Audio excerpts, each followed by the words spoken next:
Kidney ഡിസീസിനെ പറ്റി ഉള്ള 4 സെഗ്മെൻ്റായിട്ടുള്ള വീഡിയോസിൻ്റെ രണ്ടാമത്തെ ഭാഗമാണിത്. ആദ്യത്തെ ഭാഗത്ത് നമ്മൾ കിഡ്നി ഡിസീസ് എന്താണ്, എന്തൊക്കെ ടൈപ്പ് ഉണ്ട്, എങ്ങനെയാണ് ഇത് വരിക, പിന്നെ അത് എങ്ങനെ ഡയഗ്നോസ് ചെയ്യും, അതിൻ്റെ ടെസ്റ്റുകൾ എന്തൊക്കെയാണ് എന്നുള്ളതാണ് കണ്ടിരുന്നത്. ഈ രണ്ടാം ഭാഗത്ത് നമ്മൾ കാണുന്നത് ഇപ്പോൾ അവൈലബിൾ ആയിട്ടുള്ള ട്രീറ്റ്മെൻറ്റുകൾ എന്തൊക്കെയാണെന്നും ആ ട്രീറ്റ്മെൻറ്റിൻ്റെ വിവിധ വശങ്ങൾ എന്തൊക്കെയാണെന്നുള്ളത് പേഷ്യൻസും അവരുടെ കെയർ ഗിവേഴ്സ് അല്ലെങ്കിൽ അവരുടെ കൂടെ ഉള്ളവർ അറിയേണ്ടത് എന്തൊക്കെയാണെന്നുള്ളതും കൂടെയാണ് നമ്മൾ കാണുന്നത്. ആദ്യമായിട്ടുള്ള ചോദ്യം, ഇപ്പോൾ കിഡ്നി ഡിസീസ് വന്നാൽ എന്തൊക്കെയാണ് ട്രീറ്റ്മെൻറ്റ്സ് നമുക്ക് അവൈലബിൾ ആയിട്ടുള്ളത്? ഏത് രോഗം കൊണ്ടാണ് കിഡ്നിക്ക് അസുഖം വരുന്നത് എന്നുള്ളത് ബേസ് ചെയ്താണ് ട്രീറ്റ്മെൻറ്റ് വരുന്നത്. അപ്പോൾ കിഡ്നിക്ക് ജനറലി ഒരു കൺസെപ്റ്റ് എന്താണെന്ന് ചോദിച്ചു കഴിഞ്ഞാൽ, ഒന്ന് മെഡിക്കേഷൻസ് കിഡ്നിയുടെ അസുഖം ഭേദമാക്കാനായിട്ട് മരുന്നുകളൊന്നുമില്ല. സിംറ്റംസ് എന്തെങ്കിലും വന്ന് നീര് വന്നാൽ നീര് കുറയാനായിട്ട് അങ്ങനെയൊക്കെ മാത്രമേ ഉള്ളൂ. പിന്നെ കിഡ്നി രോഗം വരാൻ വേണ്ടിയിട്ട് കാരണം ഡയബറ്റിക് നെഫ്രോപ്പതി, ഇപ്പോൾ ഹൈപ്പർടെൻസീവ് നെഫ്രോപ്പതി അങ്ങനെയാണല്ലോ. അപ്പോൾ അതിന് വേണ്ടിയിട്ടുള്ള മരുന്നുകളുണ്ടാവും. പിന്നെ അതുപോലെ മറ്റ് ഓട്ടോഇമ്യൂൺ ഡിസീസസ്, SLEയോ IgA നെഫ്രോപ്പതിയോ ഒക്കെ ആണെങ്കിൽ അതിനും സ്റ്റിറോയിഡ്സ് പോലെയുള്ള മെഡിസിൻസാണ് ഉപയോഗിക്കാനുള്ളത്. പിന്നെ നെക്സ്റ്റ് വരുന്നത് മരുന്നുകളുടെ വെച്ച് നമുക്ക് അങ്ങനെ നോക്കാം. പക്ഷെ ഏറ്റവും പ്രധാനമായിട്ട് വരുന്നത് ലൈഫ് സ്റ്റൈൽ കറക്ഷനാണ്. ലൈഫ് സ്റ്റൈലിൽ ഈ അസുഖങ്ങൾക്ക് കാരണം ഞാൻ ഈ പറഞ്ഞ മരുന്നുകൾ കഴിക്കുന്ന അസുഖങ്ങൾ വരുന്നത് ലൈഫ് സ്റ്റൈൽ കൊണ്ടാണ്. അപ്പം ലൈഫ് സ്റ്റൈൽ കറക്ഷനാണ് first line of management. Second മാത്രമേ വരുന്നുള്ളൂ മരുന്നുകൾക്ക് ശരിക്കും പറഞ്ഞ കാര്യമായിട്ട് റോളില്ല കിഡ്നിയുടെ ഡിസീസ് ട്രീറ്റ് ചെയ്യാനായിട്ട്.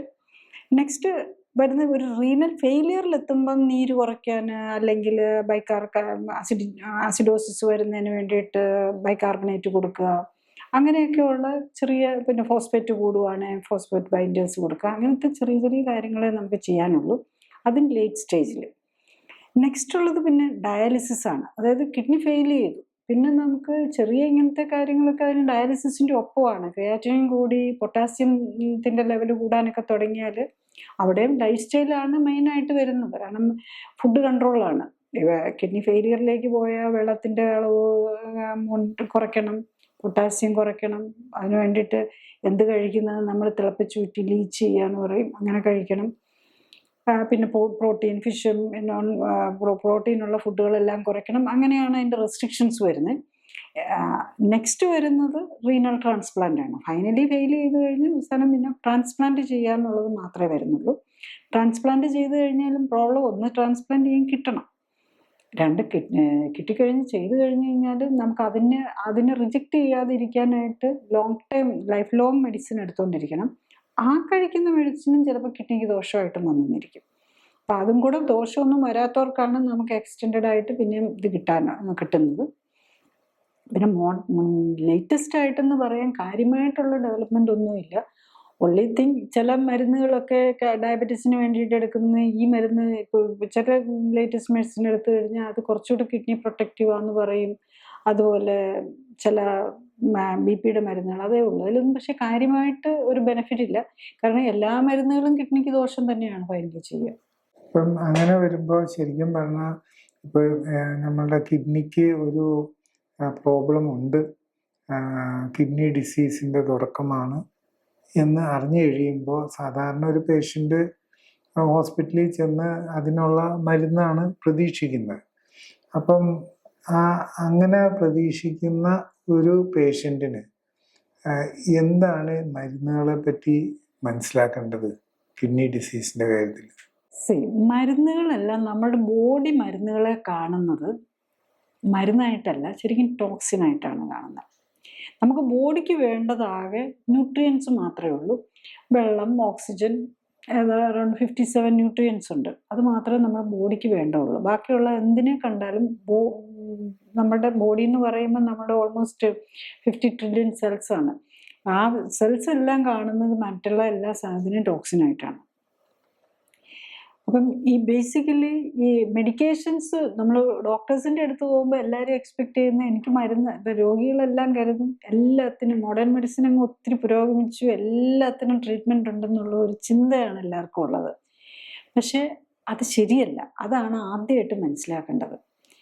നമുക്ക് അങ്ങനെയൊക്കെ നമ്മൾ ഭയങ്കര ഹൈ ഓഫ്, ഞാനും മോഡേൺ മെഡിസിൻ ഡോക്ടറാണല്ലോ, അതുകൊണ്ട് പറയുകയാണ്, എനിക്കും വലിയ ഹൈ എക്സ്പെക്റ്റേഷൻ ആയിരുന്നു. നമ്മൾ ഒരു മെഡിക്കൽ സ്റ്റുഡൻ്റ് ആയിട്ട് വരുമ്പോഴും എപ്പോഴും ഇപ്പം നമുക്ക് പലപ്പോഴും പെയിൻ കില്ലേഴ്സൊക്കെ കൊടുക്കുമ്പോൾ പെട്ടെന്ന് പേഷ്യൻറ്റിൻ്റെ അസുഖം മാറുന്നു. പെയിൻ കില്ലേഴ്സ് ശരിയാണ്, പെയിൻ കുറയ്ക്കും. അതുപോലെ ആൻറ്റിബയോട്ടിക്സ് നമുക്ക് പനിയൊക്കെ വരുമ്പോൾ നമുക്ക് പെട്ടെന്ന് ഇൻഫെക്ഷൻസ് കുറയ്ക്കാനും ഭയങ്കര നല്ലതാണ്. ഏറ്റവും നമ്മുടെ വാക്സിൻസ് എടുത്തു കഴിഞ്ഞാൽ നമുക്ക് പ്രിവെൻറ്റ് ചെയ്യാൻ പറ്റും. That is all very great developments in modern മെഡിസിൻ്റെ ഡെവലപ്മെൻറ്റാണ്. പക്ഷേ നമ്മൾ എത്ര കൊല്ലമായി ഡയബറ്റീസിനെ ട്രീറ്റ് ചെയ്യാൻ തുടങ്ങിയിട്ട്, പക്ഷേ ആർക്കും ഡയബറ്റീസ് മാറുന്നില്ല. പ്രഷർ ട്രീറ്റ് ചെയ്യാൻ എന്തോരം മരുന്നുകളുണ്ട്, ആരുടെയും പ്രഷർ മാറുന്നില്ല. കിഡ്നി പേഷ്യൻസിൻ്റെ നമ്പർ കൂടി വരിക, ഡയാലിസിസ് സെൻറ്റേഴ്സ് കൂടി വരുന്നു. അതെന്തുകൊണ്ടാണെന്ന് നമ്മൾ ചിന്തിക്കണം. ശരിക്കും ഇതെല്ലാം ലൈഫ് സ്റ്റൈൽ ഡിസീസിലാണ് വരുന്നത്. അപ്പോൾ ഇതിന് ലൈഫ് സ്റ്റൈൽ കറക്റ്റ് ചെയ്ത് കഴിഞ്ഞാൽ നമുക്കിതൊക്കെ കറക്റ്റ് ചെയ്യാം. അല്ലാതെ മരുന്ന് കഴിഞ്ഞാൽ കിഡ്നിയെ സംബന്ധിച്ചിടത്തോളം എല്ലാ മരുന്നും വിഷമാണ്. എല്ലാ മരുന്നും കിഡ്നിയുടെ വർക്ക് ലോഡ് കൂട്ടും. കാരണം അതെല്ലാം പുറത്ത് കളയേണ്ടത് കിഡ്നിയാണ്. അപ്പോൾ വയ്യാതിരിക്കുന്ന ആൾക്ക് കൂടുതൽ പണി കൊടുത്തു കഴിഞ്ഞ് കഴിഞ്ഞാൽ നമുക്ക് എന്ത് സംഭവിക്കും അറിയാമല്ലോ. ശരിക്കും ഈ കിഡ്നി ഡിസീസ് ഉള്ള പേഷ്യൻസിന് ആ കിഡ്നി ഡിസീസുമായിട്ട് ബന്ധപ്പെട്ട് ചിലപ്പോൾ ഇങ്ങനെ സർജറി വേണം എന്ന് കേൾക്കാറുണ്ട്. അതെന്തൊക്കെ സർജറിയാണ് ഈ കിഡ്നി ഡിസീസുമായിട്ട് ബന്ധപ്പെട്ടുള്ളതും അതിനെപ്പറ്റി എന്താണ് അറിയേണ്ടത്? കിഡ്നി ഡിസീസിനായിട്ട് നമ്മൾ ചെയ്യുന്ന, ഇപ്പോൾ സ്റ്റോൺ ഉണ്ടെങ്കിൽ സ്റ്റോണിനെ എടുത്ത് കളയണം. അതില്ലാതെ പറ്റില്ല. സ്റ്റോൺ വന്ന് എവിടെയാണോ ബ്ലോക്ക് ഉണ്ടാകുന്നത്, ചിലപ്പോൾ ആ പെൽവിസ് കിഡ്നിയുടെ സെൻറ്ററിൽ തന്നെ പെൽവിസ് എന്നുള്ള ഭാഗത്ത് തന്നെ വലിയ സ്റ്റോണൊക്കെ വരാം. അപ്പം നമ്മുടെ യൂറിൻ ഫ്ലോയൊക്കെ ഇത് വരും. അപ്പോൾ ഒന്ന് കിഡ്നിക്ക് വേണ്ടിയിട്ട് ചെയ്യുന്നത് ഈ സ്റ്റോൺ മാറ്റാൻ വേണ്ടിയിട്ടുള്ള സർജറിയാണ്. പിന്നെ കിഡ്നിക്ക് പൈലോനെഫ്രൈറ്റിസ്, അതായത് ഇൻഫെക്ഷൻ വന്ന് ചിലപ്പോൾ അതിനകത്ത് പസ് കെട്ടിക്കിടക്കുന്ന പോലെയൊക്കെ വരും. അപ്പോൾ സ്റ്റോൺ വരുന്നവർക്ക് ഇൻഫെക്ഷനും വരാം. അപ്പോൾ അതിന് വേണ്ടിയിട്ട് നമ്മൾ ഈവൻ കിഡ്നി തന്നെ എടുത്ത് കളയേണ്ട വരാം. ഇൻഫെക്ഷൻ കൂടി, സ്റ്റോൺ കൂടി, അങ്ങനെയൊക്കെ വരുമ്പം അത് വരാം. പിന്നെ ഉള്ളത് ക്യാൻസർ കിഡ്നിയുടെ ഇതിലേലും വന്നാൽ ചിലപ്പോൾ പാർഷ്യലോ കംപ്ലീറ്റ് നെഫ്രക്ടമിയോ ഒക്കെ ചെയ്യേണ്ട വരാം. നെക്സ്റ്റ് കിഡ്നിക്ക് വേണ്ടിയിട്ട് ഈ പ്രോസ്റ്റേറ്റിനൊക്കെ ഇത് വന്നു കഴിഞ്ഞ് കഴിഞ്ഞാലും അത് പിന്നെ പ്രോസ്റ്റേറ്റിൻ്റെ പ്രോബ്ലം, പ്രോസ്റ്റേറ്റ് സർജറി അങ്ങനെ. അപ്പം പിന്നെ ഈ കൊച്ചു പിള്ളേരിലൊക്കെ ഉണ്ട് ഈ റിഫ്ലക്സ് വരും. അതായത് കിഡ്നീൻ്റെ മൂത്രാശയത്തിൽ നിന്ന് തിരിച്ച് യൂറിൻ മുകളിലേക്ക് പോകുന്ന പോലെയുള്ള ഇത് വരും. അതായത് മൂത്രം ഒഴിക്കാൻ തുടങ്ങുമ്പോൾ അത് മുകളിലേക്ക് കയറിപ്പോകും, കിഡ്നിയിലേക്ക് പോകും. അപ്പോൾ അങ്ങനെ ഇൻഫെക്ഷനും ഒക്കെ വരാം. അതിന് വേണ്ടിയിട്ടും ചിലപ്പോൾ ചില സർജറികളൊക്കെ വരാം. അതൊക്കെയാണ് കിഡ്നിയിൽ ചെയ്യേണ്ടി വരുന്ന സർജറി. പിന്നെ ഉള്ളത് കിഡ്നി ഫെയിലിയറിൻ്റെ പേരിൽ കിഡ്നി ട്രാൻസ്പ്ലാന്റ് ചെയ്യുക എന്നുള്ളതാണ്. അത് നമ്മൾ ഡോണർ കിഡ്നി എടുത്ത്, അപ്പോഴും നമ്മുടെ കിഡ്നി ഉള്ള കിഡ്നി എടുത്ത് കളയല്ല ചെയ്യുന്നത്. അത് ഒരു പെൽവിക് കിഡ്നി നമുക്ക് കുറച്ചുകൂടെ താഴെ കൊണ്ടുപോയി ഒരു കിഡ്നിയും കൂടെ വെച്ച് അതിനെ ബ്ലഡ് വെസലുമായിട്ട് കണക്ട് ചെയ്ത് വേറൊരു ബ്ലഡ് വെസലിലേക്ക് കണക്ട് ചെയ്ത് മൂത്രാശയമായിട്ട് കണക്ട് ചെയ്ത് കൊടുക്കുക എന്നുള്ളതാണ് ചെയ്യുന്നത്. കമ്പാരിറ്റീവ്ലി ട്രാൻസ്പ്ലാന്റ് സർജറികളിൽ ഏറ്റവും സിമ്പിളായിട്ട് ചെയ്യാവുന്നത് റീനൽ ട്രാൻസ്പ്ലാന്റ് ആണ്. ദ പ്രോബ്ലം ഈസ് അത് കഴിഞ്ഞ് കഴിഞ്ഞാൽ റീനൽ ട്രാൻസ്പ്ലാന്റ് ചെയ്ത് കഴിഞ്ഞാൽ ലൈഫ് ലോങ് ഇമ്മ്യൂണോസപ്രസൻസ് എടുക്കണം. അതിൻ്റെ സൈഡ് ഇഫക്റ്റ് നമ്മൾ ബെയർ ചെയ്യേണ്ടി വരും. ഇമ്മ്യൂണോസപ്രഷൻ കാരണം ഇൻഫെക്ഷന്, ക്യാൻസറൊക്കെ വരാനുള്ള സാധ്യത കൂടും. പിന്നെ അതിൻ്റെ സൈഡ് ഇഫക്റ്റ് ആയിട്ട് തന്നെ വീണ്ടും ആ മാറ്റി വെച്ച കിഡ്നിക്ക് ഫെയിലിയർ വരാം. ഇപ്പം ഈ കിഡ്നി ഫെയിലിയർ പേഷ്യൻസിന് നമ്മൾ കാണുന്നത് എന്താണെന്ന് വെച്ചാൽ അവർക്ക് ഇങ്ങനെ പല കോംപ്ലിക്കേഷൻസ് അവർ ഫേസ് ചെയ്യും പേഷ്യൻസായിട്ട് തന്നെ. അതിനെപ്പറ്റി എന്താണ് ശരിക്കും പേഷ്യൻസും അവരുടെ കൂടെ ഉള്ളവരും മനസ്സിലാക്കേണ്ടത്? കിഡ്നി പേഷ്യൻസ് പല പ്രശ്നങ്ങളാണല്ലോ അവർക്ക് വരുന്നത്. അവർ കിഡ്നി പ്രോബ്ലംസ് വന്നത് ഇപ്പം ഡയബറ്റീസ് കൊണ്ടാണ്. ഡയബറ്റീസിൻ്റെ പ്രശ്നം ഒരിടത്ത് കിടപ്പുണ്ടാവും. അതിൽ ചിലപ്പോൾ ഇൻസുലിനൊക്കെ എടുക്കുകയാണെങ്കിൽ ഹൈപ്പോഗ്ലൈസീമിയ, ഹൈപ്പർഗ്ലൈസീമിയ ഇതിലിങ്ങനെ മാറിക്കൊണ്ടിരിക്കുകയായിരിക്കും അവർ. അതായത് ഷുഗർ കുറഞ്ഞു പോകുന്നതിൻ്റെ പ്രശ്നം, കൂടിപ്പോകുന്നതിൻ്റെ പ്രശ്നം. കുറയുമ്പോൾ കൂടുതൽ ഭക്ഷണം എടുത്ത് കഴിക്കും, അന്നേരം പ്രഷർ കൂടും, ഷുഗർ കൂടും. പിന്നെ പ്രഷറിൻ്റെ പ്രശ്നം, പിന്നെ കിഡ്നി പേഷ്യൻസിൻ്റെ എല്ലാം പ്രഷർ കൂടും. കാരണം കിഡ്നിക്ക് പ്രോബ്ലം വന്നു കഴിഞ്ഞാൽ റെനിൻ കൂടും, അപ്പോൾ പ്രഷർ കൂടും. അത് യൂഷ്വലി കാണുന്നതാണ്. 3-4 മരുന്ന് എടുത്തിട്ടുണ്ടെങ്കിലും പ്രഷർ കൺട്രോൾ ആയിരിക്കില്ല. പിന്നെ അവർ ഡയാലിസിസിലേക്ക് പോയി കഴിഞ്ഞ് കഴിഞ്ഞാൽ പിന്നെ ഓരോ ഡയാലിസിസിനും പോകണമില്ല. പേഷ്യൻറ്റിനാണേലും ബുദ്ധിമുട്ട്, വീട്ടുകാർക്കാണേലും ബുദ്ധിമുട്ട്. ആഴ്ച 3 ഇപ്പം റിനൽ ഫെയിലിയർ എത്തിക്കഴിഞ്ഞ് കഴിഞ്ഞാൽ 2 3 ഡയാലിസിസ് ആയിരിക്കും. അതിൻ്റെ പോയി ചെയ്ത് കഴിയുമ്പോഴേക്കാണേലും ക്ഷീണം വരും. കാരണം എന്താണെന്ന് വെച്ചാൽ ഈ ഡയാലിസിസ് ചെയ്യുമ്പോഴും ഈ പൊട്ടാസ്യം മാറ്റാൻ നോക്കുമ്പോൾ സോഡിയം കുറഞ്ഞു പോകും. പിന്നെ പലപ്പോഴും ഈ ഡയാലിസിസ് ഫ്ലൂയിഡിൽ തന്നെ ഗ്ലൂക്കോസ് വരുന്നുണ്ട്. അപ്പോൾ അതുകൊണ്ട് ചിലപ്പോൾ ഗ്ലൂക്കോസ് ലെവൽ ഡയബറ്റിക് പേഷ്യൻറ്റിന് ചിലപ്പോൾ ഗ്ലൂക്കോസ് അപ്പോഴേക്കും ഷുഗർ കൺട്രോൾ ബുദ്ധിമുട്ട് വരും. എക്സോസ്റ്റഡ് ആവുമല്ലോ ഓരോ ഓൾട്ടർനേറ്റ് ഡേയ്സ് അല്ലെങ്കിൽ 2 ദിവസം കൂടുമ്പോൾ ഡയാലിസിസ് ഒരു ഹോസ്പിറ്റലിൽ പോകുക എന്ന് പറയുന്നത് തന്നെ നമുക്കറിയാമല്ലോ. ഒരാൾ ആരോഗ്യമുള്ള ഒരാൾക്ക് ഒരു ദിവസം ഹോസ്പിറ്റലുകളിൽ കയറി ഇറങ്ങി പോയത് അവിടുത്തെ തിരക്ക് മാത്രമല്ലല്ലോ, എല്ലാത്തിനും അതൊരു ക്യൂവും ഇതും എല്ലാം കഴിഞ്ഞ് വേണ്ടേ വരാനായിട്ട്. അപ്പം 2 കെയർ ഗീവറിനും അതുപോലെ തന്നെ പേഷ്യൻറ്റിനും എക്സോസ്റ്റിംഗ് ആണ്. അതുകൊണ്ട് തന്നെ നമ്മൾ ചെയ്യേണ്ടത് എന്താണെന്ന് ചോദിച്ചു കഴിഞ്ഞാൽ നമ്മൾ ഇതൊക്കെ ഏർലി സ്റ്റേജ് നേരത്തെ കണ്ടുപിടിക്കാൻ നോക്കുക. കണ്ടുപിടിച്ച് കഴിഞ്ഞ് കഴിഞ്ഞാൽ അത് നമുക്കത് മരുന്ന് വെച്ചിട്ട് പ്രതീക്ഷിക്കരുത്. മരുന്ന് കൊണ്ട് നമുക്ക് കിഡ്നിക്ക് വേണ്ടിയിട്ട് മരുന്നൊന്നുമില്ല. അതുകൊണ്ട് ലൈഫ് സ്റ്റൈൽ കറക്റ്റ് ചെയ്ത് അത് നമുക്ക് എന്ത് രോഗം കൊണ്ടാണോ കിഡ്നിക്ക് പ്രോബ്ലം വന്നത്, കിഡ്നിക്ക് വെറുതെ രോഗം വരികയല്ല, ഏതെങ്കിലും ഒരു രോഗം കൊണ്ടായിരിക്കും. ഒന്നെങ്കിൽ സ്റ്റോൺ കൊണ്ടായിരിക്കുകയല്ലേ, ഓട്ടോഇമ്യൂൺ ഡിസീസ് കൊണ്ടായിരിക്കുകയല്ലേ, ഡയബറ്റീസോ ഹൈപ്പർ ടെൻഷനോ ആത്രോസ്ലിറോസിസോ കൊളസ്ട്രോളോ ഇതൊക്കെ കൊണ്ടാണ് കിഡ്നിക്ക് പോരുന്നത്. അത് മാറ്റാൻ നോക്കുക. മരുന്ന് വെച്ച് മാറ്റിയാൽ നമ്മുടെ കിഡ്നി ഫെയിലിയറിലേക്ക് നമ്മൾ കൂടുതൽ അടുത്തുകൊണ്ടിരിക്കുകയായിരിക്കും. ശരിക്കും ഈ കിഡ്നി പേഷ്യൻസിൻ്റെ കേസിൽ നമ്മൾ മനസ്സിലാക്കുന്നത് ആ പേഷ്യൻറ്റിനെ പോലെ തന്നെ ആ കെയർ ഗിവറോ അല്ലെങ്കിൽ അവരുടെ കൂടെ ഉള്ളവർ അവർക്കും ഭയങ്കര ഒരു സ്ട്രെസ്ഫുൾ ആയിട്ടുള്ളൊരു സിറ്റുവേഷനാണ്. അപ്പം ശരിക്കും പറഞ്ഞാൽ അങ്ങനെ ഉള്ള സിറ്റുവേഷനിൽ ശരിക്കും അവർ ഈ കിഡ്നി ട്രീറ്റ്മെൻറ്റിനെ പറ്റിയും കാര്യങ്ങൾ എന്തൊക്കെ കാര്യങ്ങളാണ് മനസ്സിലാക്കേണ്ടത്?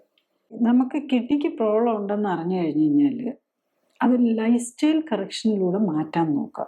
ഇപ്പം എൻ്റെ എക്സ്പീരിയൻസ് വെച്ചിട്ടാണ് എനിക്ക് പറയുകയാണെങ്കിൽ, ഞാൻ എല്ലാ ലെവലിലുള്ള സ്റ്റേജ് 1-ലുള്ളവരും 2-ലുള്ളവരും 3-ലുള്ളവരും 4-ലുള്ളവരും 5-ലുള്ളവരും 5-ൽ തന്നെ നമ്മൾ ലേറ്റ് സ്റ്റേജ് 5-ൽ ഏർലി എന്ന് പറയുമ്പം ഒരു ക്രിയാറ്റിനൊക്കെ ഒരു 4.5 നിൽക്കുന്നതാണ് ഏർലി സ്റ്റേജ്. ഒരു 8-ലേക്കൊക്കെ വന്നു കഴിഞ്ഞാൽ കുറച്ചുകൂടെ പ്രോഗ്രസ് ചെയ്തു. 10-ലേക്കൊക്കെ വന്നു കഴിഞ്ഞ് കഴിഞ്ഞാൽ പിന്നെ വെരി ഡിഫിക്കൽട്ടാണ്. 10 12 ഒക്കെ കാണുമ്പോഴായിരിക്കും ചിലർ ഇതുവരെ നമ്മൾ ഡയബറ്റീസും ശ്രദ്ധിക്കുന്നുണ്ടാവില്ല, ഒന്നിനും ഒരു കെയറൊക്കെ കൊടുക്കാതെ, കാരണം സിംറ്റംസ് ഇല്ലല്ലോ. സിംറ്റംസ് ഇല്ലെങ്കിൽ അന്ന് ഇഗ്നോർ ചെയ്യുക എന്നുള്ള ഒരു ആറ്റിറ്റ്യൂഡിലുള്ളവർക്കാണ് പലപ്പോഴും ഇതെത്തുന്നത്. പിന്നെ വെരി റെയർ ആയിട്ട് ഈ IgA നെഫ്രോപ്പതിയൊക്കെ 10-30 വയസ്സിലൊക്കെ ആയിരിക്കും ലേറ്റ് സ്റ്റേജ് വല്ല വോമിറ്റിംഗ് ഒക്കെ വന്നു കഴിഞ്ഞ് ക്രിയാറ്റിനൊക്കെ 10-12 ഒക്കെ എത്തിക്കഴിയുമ്പോൾ മാത്രം അറിയുന്നത്. അല്ലാത്ത 99% ഓഫ് ദി പേഷ്യൻസിനും ഇവർക്ക് നേരത്തെ അറിയുന്നുണ്ട്, അറിഞ്ഞിട്ടും ഇഗ്നോർ ചെയ്യുന്നതാണ്. അപ്പോൾ എല്ലാവരും ചെയ്യേണ്ടത് എന്താണെന്ന് വെച്ചാൽ, നമ്മുടെ ഫാമിലിയിലോ ഒക്കെ ഉണ്ടെങ്കിൽ നമ്മളെല്ലാവരും ഒക്കെ ഷുഗർ നോക്കുകയും കൊളസ്ട്രോൾ നോക്കുകയൊക്കെ ചെയ്യുമല്ലോ. എന്ന് പറഞ്ഞാൽ ഒരു RFT നോക്കുക. RFTയിൽ നമ്മൾ GFR കുറയുമോ, ക്രിയാറ്റിനെ മാത്രം ബേസ് ചെയ്യരുത്. GFR 90 താഴെയാണെന്ന് കണ്ടാൽ തന്നെ സീരിയസ് ആവുക. യൂറിനിൽ പസൽസോ RBCസോ റിപ്പീറ്റഡ് ആയിട്ട് കാണുകയാണെങ്കിൽ, അതുപോലെ ആൽബുമിനും കാണുകയാണെങ്കിൽ സീരിയസ് ആയിട്ട് തന്നെ അതിനെ കാണുക.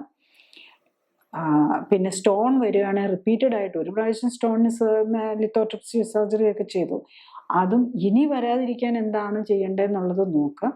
അത് മോഡേൺ മെഡിസിനിൽ ഇപ്പം നമ്മൾ നെഫ്രോളജിസ്റ്റിനോട് ചോദിച്ചു കഴിഞ്ഞാൽ ഒന്നും അധികം വലിയ അവർക്ക് കുറച്ച് അഡ്വൈസ് ഉണ്ടാകും, ഡയറ്റ് അഡ്വൈസും ഒക്കെ തരും. പക്ഷെ ഓറിയൻറ്റഡ് ലൈഫ് സ്റ്റൈലിന് ഇമ്പോർട്ടൻസ് കൊടുക്കുന്ന ഡോക്ടേഴ്സിനോട് കൂടെ ഇത് ചെയ്യുക. അപ്പം അങ്ങനെ ചെയ്തു കഴിഞ്ഞാൽ ലൈഫ് സ്റ്റൈൽ കറക്ഷൻ ഇമ്പോർട്ടൻസ് കൊടുത്ത് ഫോക്കസ്ഡ് ആയിട്ട് ചെയ്ത് കഴിഞ്ഞ് കഴിഞ്ഞാൽ മാത്രമേ നമ്മൾ ഈ റിസിസ്റ്റ് ഡിവോഴ്സ് ചെയ്യാൻ പറ്റുള്ളൂ. അപ്പം ഡയബറ്റിക് പേഷ്യൻസ് എല്ലാവരും മനസ്സിലാക്കണം, നമ്മൾ മരുന്ന് കഴിച്ചുകൊണ്ടിരുന്നു കഴിഞ്ഞാൽ നമ്മുടെ കിഡ്നി ഫാസ്റ്ററായിട്ട് പ്രോഗ്രസ് ചെയ്തുകൊണ്ടിരിക്കുകയായിരിക്കും. മരുന്ന് നിർത്തി എല്ലാവരും നിർത്താനല്ലേ പറയുന്നത്, ഒരു ലൈഫ് സ്റ്റൈൽ കറക്റ്റ് ചെയ്തുകൊണ്ട് മരുന്നിൽ നിന്ന് മോചനം നേടാൻ നോക്കുകയാണെങ്കിൽ നമുക്ക് ചെയ്യാം. ലൈഫ് നമുക്ക് എല്ലാവർക്കും അറിയാം, ജനിച്ചു കഴിഞ്ഞ് കഴിഞ്ഞാൽ മരിക്കും എന്നുള്ളത് സുനിശ്ചിതമായിട്ടുള്ള കാര്യമാണ്. പക്ഷെ അത് നമ്മളാ ജീവിക്കുന്ന സമയത്തെ ക്വാളിറ്റി ഓഫ് ലൈഫ് ഇമ്പ്രൂവ് ചെയ്യാൻ, അതിപ്പം ഏത് രീതിയിലാണെങ്കിലും വരാമല്ലോ, ഓരോരുത്തർക്കും ഒരു ലൈഫ് സ്പാൻ വെച്ചിട്ടുണ്ടാവും. പക്ഷെ അത് നമ്മളെ ക്വാളിറ്റി ഓഫ് ലൈഫ് ഇമ്പ്രൂവ് ചെയ്യാനും നമ്മുടെ കിഡ്നിയുടെ ഫങ്ഷൻ നോർമലായിട്ട് നിർത്തേണ്ടത് അത്യാവശ്യമാണ്. കിഡ്നി ഫെയിൽ ചെയ്ത് കഴിഞ്ഞ് കഴിഞ്ഞാൽ പിന്നെയുള്ള ലൈഫ് എന്ന് പറഞ്ഞു കഴിഞ്ഞാൽ വളരെ ബുദ്ധിമുട്ടായിരിക്കും.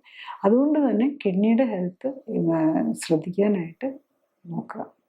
പിന്നെ മെഡിക്കൽ പ്രാക്ടീസിൽ ശരിക്കും പറഞ്ഞാൽ പ്രാക്ടീഷണേഴ്സിൻ്റെ പോയിന്റ് ഓഫ് വ്യൂവിൽ ഈ കിഡ്നി ഫെയിലിയർ ട്രീറ്റ്മെൻറ്റിൽ എന്താണ് ചാലഞ്ചസ്?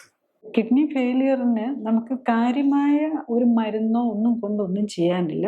ഈ ഡയാലിസിസ് ആണ് ആകെയുള്ള ഒരു സൊല്യൂഷൻ ഫെയിൽ ചെയ്ത് കഴിഞ്ഞ് കഴിഞ്ഞാൽ. മോഡേൺ മെഡിസിൻ്റെ കാര്യമാണ് ഞാൻ പറയുന്നത്. അതായത് മരുന്ന് വെച്ചിട്ടുള്ള ട്രീറ്റ്മെൻറ്റ്, മരുന്ന് വെച്ച് നമുക്ക് കിഡ്നിക്ക് വേണ്ടിയിട്ട് ചെയ്യാനില്ല. ഡയബറ്റീസിന് കൊടുക്കാം, അതിൻ്റെ കോസറ്റീവ് ഫാക്ടേഴ്സിന് കൊടുക്കാം. പക്ഷെ അതെല്ലാം മരുന്നാണ്, അതെല്ലാം കിഡ്നിയുടെ വർക്ക് ലോഡ് കൂട്ടും.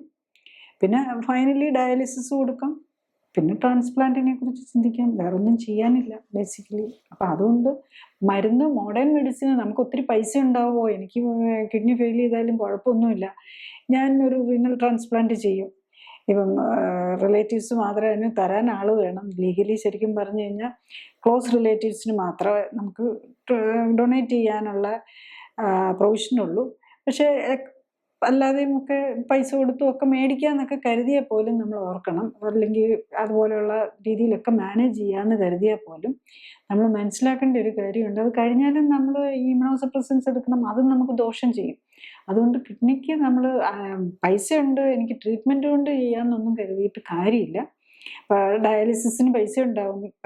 പൈസ ഉണ്ടായിട്ട് മാത്രം നമ്മൾ 2 3 പ്രാവശ്യം ചെയ്ത് അതിൻ്റെ ടയർഡ്നെസ്സും അതിൻ്റെ സ്ട്രെസ്സും അതിൻ്റെയും complication. Dialysis also has so many complications. കാരണം നമ്മൾ അത്രയധികം ഫ്ലൂയിഡ്, ഓൾമോസ്റ്റ് 200 liters ഫ്ലൂയിഡുമായിട്ട് എക്സ്പോഷർ വരിക. ഇതൊക്കെ വെള്ളവും ഇലക്ട്രോലൈറ്റ്സും ഗ്ലൂക്കോസും വെച്ചാണ് ബേസിക്കലി ഈ ഡയാലിസിസ് ഫ്ലൂയിഡ് ഉണ്ടാക്കുന്നത്. അപ്പം നമ്മുടെ ബ്ലഡും ഇതുമായിട്ട് ബ്ലഡ് അതുമായിട്ട് എക്സ്പോഷർ വരുവാണ്. അപ്പം അതിനൊക്കെ ഒത്തിരി സൈഡ് എഫക്ട്സ് വരാം. അപ്പം അതുകൊണ്ട് നമ്മൾ എല്ലാം സൊല്യൂഷനുണ്ട്, എന്തായാലും ഞാൻ ട്രീറ്റ്മെൻറ്റേ എടുക്കുകയുള്ളൂ, ഞാൻ ലൈഫ് സ്റ്റൈൽ കറക്റ്റ് ചെയ്യുകയല്ല എന്ന് കണ്ടിരിക്കാതെ നേരത്തെ കണ്ടെത്തി ലൈഫ് സ്റ്റൈൽ കറക്റ്റ് ചെയ്ത് അത് നമ്മുടെ കിഡ്നിയെ സംരക്ഷിക്കാനായിട്ട് നോക്കുക.